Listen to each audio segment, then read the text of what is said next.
Hello everyone, welcome to today's discussion on food inflation. खाद्य मुद्रास्फीति. Food inflation has become the economy's bugbear, eating household incomes and stripping spending on other essentials. खाद्य मुद्रास्फीति अर्थव्यवस्था के लिए एक बड़ी समस्या बन गई है, जो डोमेस्टिक इनकम को खत्म कर रही है और अन्य आवश्यक वस्तुओं पर खर्च को कम कर रही है. Here's everything you need to know about food inflation. सर्वप्रथम हमें यह जानना आवश्यक है कि यह टॉपिक हमारे सिलेबस से किस तरह से रिलेवेंट करता है.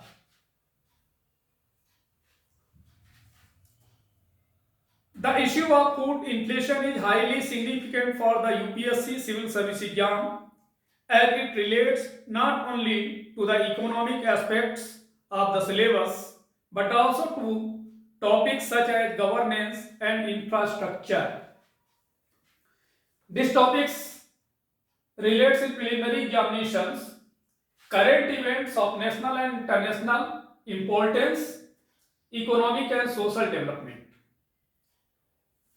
In main examination, cover general studies paper 2 and general studies paper 3 also, government policies and interventions, Indian economy and issues, transport and marketing of agricultural produce and issues and related constraints, e-technology in the aid of farmers, supply chain management, and it also relevant for essays and in their current affairs for their personality test. Additionally, the UPSC has asked questions on this subject. For example, in the UPSC CSE Mains 2024, a question was asked about the cause of persistent high food inflation in India and the effectiveness of the Reserve Bank of India's monetary policy in controlling this type of inflation. Bharat में लगातार उच्च खाद्य मुद्रास्फीति के कारण और इस प्रकार की मुद्रास्फीति को नियंत्रित करने में भारतीय रिजर्व बैंक की मॉनेटरी पॉलिसी की प्रभावशीलता. Now what is this issue? Food inflation है risen to double digits for the first time in 14 months. According to a statement from the National Statistical Office, based on the combined food price index, food inflation increased to 10.87% in October. This rise is significant compared to 9.24% in September and 6.61% in the same month a year ago. अर्थात राष्ट्रीय सांख्यिकी कार्यालय, जिसे हम short में NSO भी कहते हैं, के एक बयान के अनुसार खाद्य मुद्रास्फीति 14 महीनों में पहली बार दोहरे अंकों में पहुंच गई. संयुक्त खाद्य मूल्य सूचकांक के आधार पर अक्टूबर में खाद्य मुद्रास्फीति बढ़कर 10.87% हो गई, सितंबर में 9.2% और एक साल पहले इसी महीने में 6.61% की तुलना में यह वृद्धि उल्लेखनीय है. Now what will you learn from this lecture? What are the causes of food inflation in India? व्हाट आर द implications of food inflation? What measures does the government implement to control food inflation? What steps should be taken to control food inflation? Now इस lecture में हम first and second दो लेंगे और अगले दो क्वेश्चंस के बारे में डिस्कस करेंगे नेक्स्ट लेक्चर में. So let us start with the first question. What are the causes of food inflation in India, अर्थात भारत में खाद्य मुद्रास्फीति के क्या कारण है, मेन इसका कॉज क्या है, ये आपको बताना है। Food inflation refers to the increase in prices of food items. Understanding the factors that contribute to this phenomena is crucial, especially in the context of increasing food inflation. In India, both supply and demand factors influence food inflation. However, it is primarily driven by supply side issues. अर्थात खाद्य मुद्रास्फीति का तात्पर्य यह है कि खाद्य पदार्थों की कीमतों में वृद्धि से इस घटना में योगदान देने वाले फैक्टर्स को समझना महत्वपूर्ण है। खासकर बढ़ती खाद्य मुद्रास्फीति के संदर्भ में भारत में सप्लाई एंड डिमांड दोनों फैक्टर्स खाद्य मुद्रास्फीति को प्रभावित करते हैं। हालांकि यह मुख्य रूप से आपूर्ति पक्ष के मुद्दों से प्रेरित है। Now some key causes of food inflation in India includes like as a climate change and extreme weather events. जैसा कि आप जानते हैं कि जलवायु परिवर्तन और चरम मौसम घटनाएं, देखिए समय के अनुसार आप देखते हैं कि ग्लोबल वार्मिंग का इंपैक्ट देखने को पूरे विश्व में मिल रहा है और इसका जलवायु परिवर्तन और इस तरह से घटनाएं घटित होती हैं, इसका भी बहुत बड़ा इंपैक्ट है। Historically the monsoon has been a key determinant of food inflation in India. However climate change has increased in the uncertainty surrounding rainfall and has introduced additional weather shocks that directly impact crop yields. This results in shortages and drives prices up.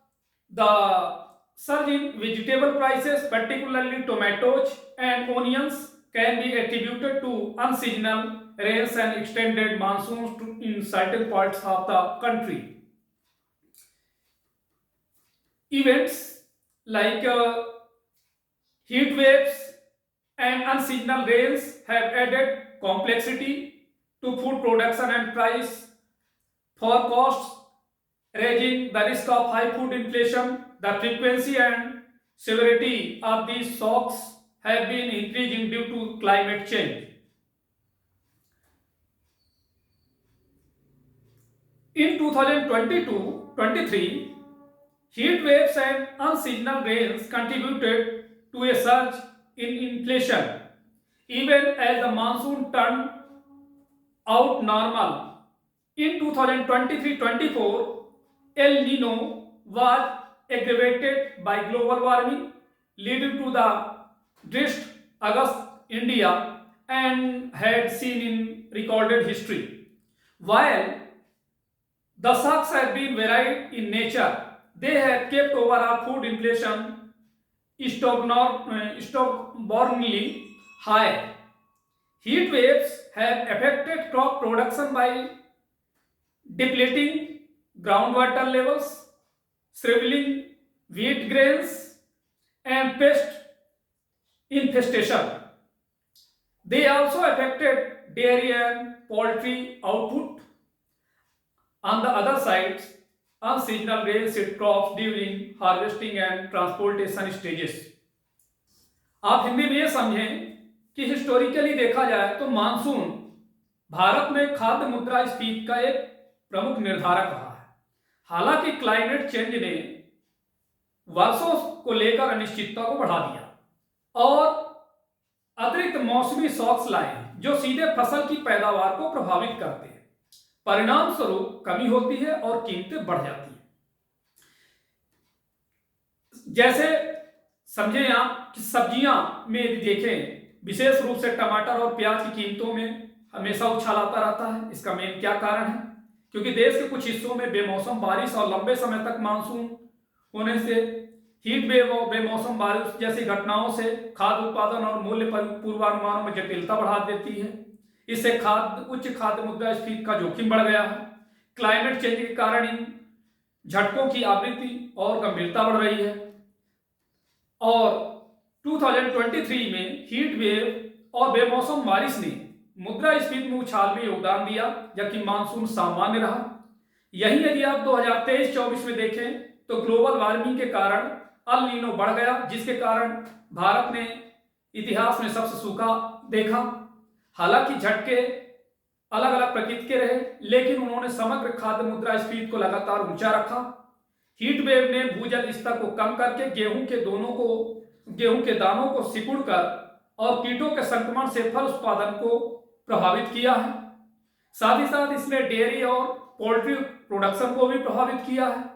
तो दूसरी ओर बेमौसम बारिश ने कटाई और transportation के चरणों के दौरान फसलों को प्रभावित किया है।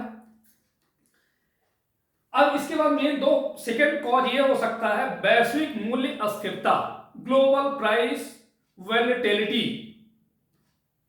India reliance on various food imports makes it vulnerable to global market fluctuations, contributing to food inflation. The rise in global edible oil prices and the recent hike in the basic customs duty of various edible oils have resulted in higher inflation in the basket. Given their import dependence, it is crucial to manage food inflation as it directly impacts household inflation expectations. This situation also underscores the need for the government to implement additional supply side measures to stabilize food prices. Bharat की विभिन्न खाद्य आयातों पर निर्भरता इसे global market में उतार चढ़ाव के प्रति संवेदनशील बनाती है, जिससे खाद्य मुद्रास्फीति में योगदान मिलता है। वैश्विक खाद्य तेल की कीमतों में वृद्धि और विभिन्न खाद्य तेलों के मूल सीमा शुल्क में हाल ही में की गई बढ़ोतरी के कारण आयात पर निर्भरता के कारण खाद्य पदार्थों की टोकरी में मुद्रास्फीति बढ़ गई है। खाद्य मुद्रास्फीति का प्रबंधन करना महत्वपूर्ण है, क्योंकि यह सीधे घरेलू मुद्रास्फीति की उम्मीदों को प्रभावित करता है। यह स्थिति सरकार द्वारा खाद्य कीमतों को स्थिर करने के लिए अतिरिक्त आपूर्ति पक्ष उपायों को लागू करने की आवश्यकता को भी रेखांकित करती है। Next cause global supply disruptions, अर्थात वैश्विक आपूर्ति व्यवधान। Some factors such as the COVID-19 pandemic and geopolitical conflicts like the Russia-Ukraine conflicts cause global supply disruptions that contribute to food inflation. Notably, high global prices also fuel inflation by making exports attractive and worsening domestic shortages. आप सब देखे हैं पूरे विश्व में कोविड-19 महामारी, और अभी वर्तमान में अभी भी देखिए इतने लंबे समय से रूस और यूक्रेन के बीच का जो संघर्ष चल रहा है, इन जैसे भू राजनीतिक संघर्ष जैसे फैक्टर ग्लोबल सप्लाई में व्यवधान पैदा करते हैं, जो फूड इन्फ्लेशन में योगदान करते हैं, और उच्च वैश्विक कीमतें निर्यात को आकर्षक बनाकर और घरेलू कमी को बढ़ाकर मुद्रास्फीति को बढ़ावा देती है। नेक्स्ट क्लासेस हो सकता है structural weaknesses in supply chains, अर्थात आपूर्ति श्रृंखलाओं में संरचनात्मक कमजोरियां। In addition to global factors, domestic issues like logistical problems also contribute to high inflation. The recent surge in vegetable inflation, particularly driven by tomatoes, onion and potatoes, is a direct manifestation of structural weaknesses in India's agriculture supply chains, compounded by adverse climate conditions. In September 2024, vegetable inflation contributed a staggering 63% to the food inflation, with year-on-year price increase of 42.4% for tomatoes, 66.2% for onions, and 65.3% for potatoes.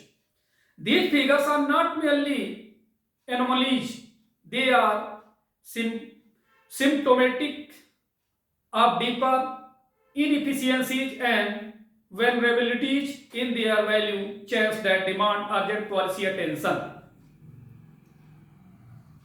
Tomatoes follow the classic Cover model of price cycles. where short supply quickly pushes up price due to their perishable nature. Onion retail prices currently between rupees 50 to 60 per kg. तो मतलब आप ये समझें कि global factors के अलावा logistic समस्याएं जैसे कि घरेलू मुद्दे भी उच्च मुद्रास्फीति में योगदान करते हैं।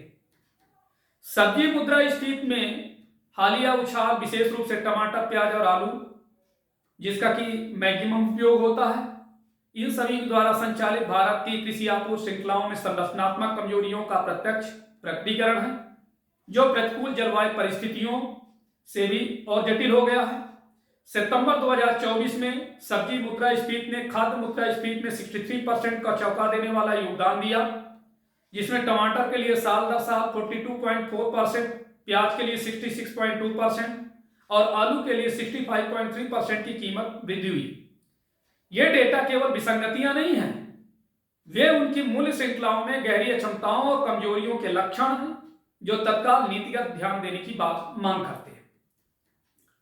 टमाटर मूल्य चक्रों के क्लासिक कोपवेव मॉडल का पालन करते हैं, जहां कम आपूर्ति उनके खराब होने की प्रकृति के कारण कीमतों को तेजी से बढ़ाती हैं। प्याज की खुदरा कीमतें जो वर्तमान में 50 to 60 रुपये पर केजी के बीच है, गंभीर आपूर्ति व्यवधानों को उजागर करती हैं। And other factors such as minimum support prices, import or export policies and buffer stock management also significantly influence food inflation. WPI versus CPI, the two most used inflation indexes in the country are the year-on-year wholesale price index and the consumer price index. The former is called the wholesale inflation rate and the latter is called the retail inflation rate. Both WPI and CPI are price indices.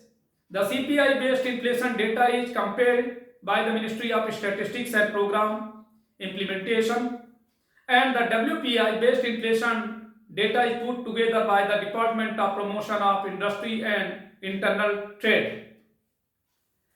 जैसा कि आप सब सुनते रहते हैं समाचारों में, किसानों के द्वारा आंदोलन उठते में मुद्दे उठते हैं। न्यूनतम समर्थन मूल्य, आयात निर्यात नीतियां और बफर स्टॉक मैनेजमेंट जैसे फैक्टर भी फूड इन्फ्लेशन को महत्वपूर्ण रूप से प्रभावित करते हैं। WPI बनाम CPI देश में दो सबसे अधिक इस्तेमाल किए जाने वाले मुद्रास्फीति सूचकांक साल दर साल थोक मूल्य सूचकांक और उपभोक्ता मूल्य सूचकांक हैं। पहले को थोक मुद्रास्फीति दर कहा जाता है और दूसरे को खुदरा मुद्रास्फीति दर कहा जाता है। WPI और CPI दोनों ही मूल्य सूचकांक हैं।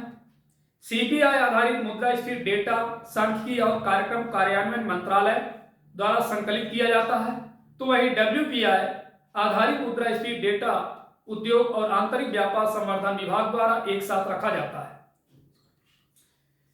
नेक्स्ट क्वेश्चन था हमारा, what are the implication of food inflation, अर्थात खाद्य मुद्रास्फीति के निहितार्थ क्या है। Food inflation remains a significant concern for the economy, affecting household incomes, limiting spending in other areas and influencing different segments of society in various ways. अर्थात खाद्य मुद्रास्फीति अर्थव्यवस्था के लिए एक महत्वपूर्ण चिंता बनी हुई है, जो डोमेस्टिक इनकम को प्रभावित करती है, अन्य क्षेत्रों में खर्च को सीमित करती है तथा समाज के विभिन्न वर्गों को विभिन्न तरीकों से प्रभावित करती है। Like as impact of inflation and household, मुद्रास्फीति और घरेलू स्तर पर प्रभाव कैसे पड़ता है यह देखें। Food plays a crucial role in controlling over on inflation as it has significant weight in the consumer price index and is purchased frequently. It is known to influence inflation expectation and can also exert pressure on wages. Additionally, high food inflation strains household budgets further. अर्थात खाद्य पदार्थ समग्र मुद्रास्फीति को नियंत्रित करने में महत्वपूर्ण भूमिका निभाता है। क्यों? क्योंकि उपभोक्ता मूल्य सूचकांक में इसका महत्वपूर्ण योगदान होता है और इसे अक्सर खरीदा जाता है। यह मुद्रास्फीति की उम्मीदों को प्रभावित करने के लिए जाना जाता है और मजदूरी पर दबाव डाल सकता है। इसके अतिरिक्त उच्च खाद्य मुद्रास्फीति घरेलू बजट को और भी अधिक प्रभावित करती है। Do you know food and beverages account for 45.86% of the total weight of consumer price index.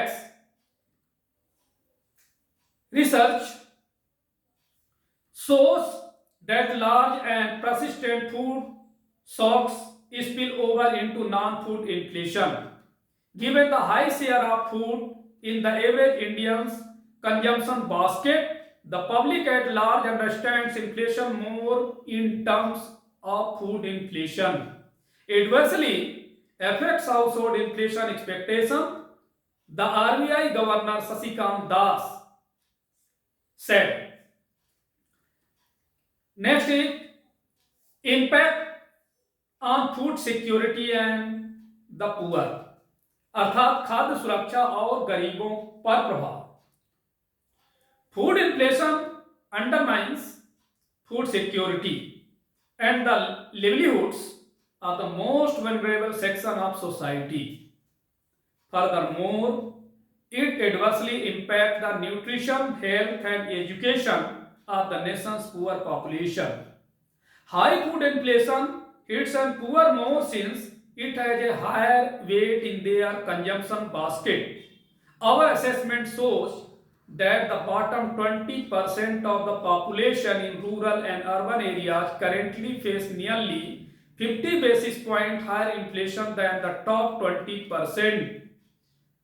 आप इसकी मीनिंग समझिए कि खाद्य मुद्रास्फीति फूड सिक्योरिटी एवं समाज के सबसे कमजोर वर्ग की आजीविका को कमजोर करती है। इसके अलावा यह देश की गरीबी आबादी के पोषण, स्वास्थ्य और शिक्षा पर प्रतिकूल प्रभाव डालती है। उच्च खाद्य मुद्रास्फीति गरीबों को अधिक प्रभावित करती है क्योंकि यह उनके उपभोग की टोकरी में अधिक वजन रखती है। हमारा आकलन दर्शाता है कि ग्रामीण और शहरी क्षेत्रों में आबादी के निचले 20% लोग वर्तमान में शीर्ष 20% की तुलना में लगभग 50 आधार अंक अधिक मुद्रास्फीति का सामना कर रहे हैं।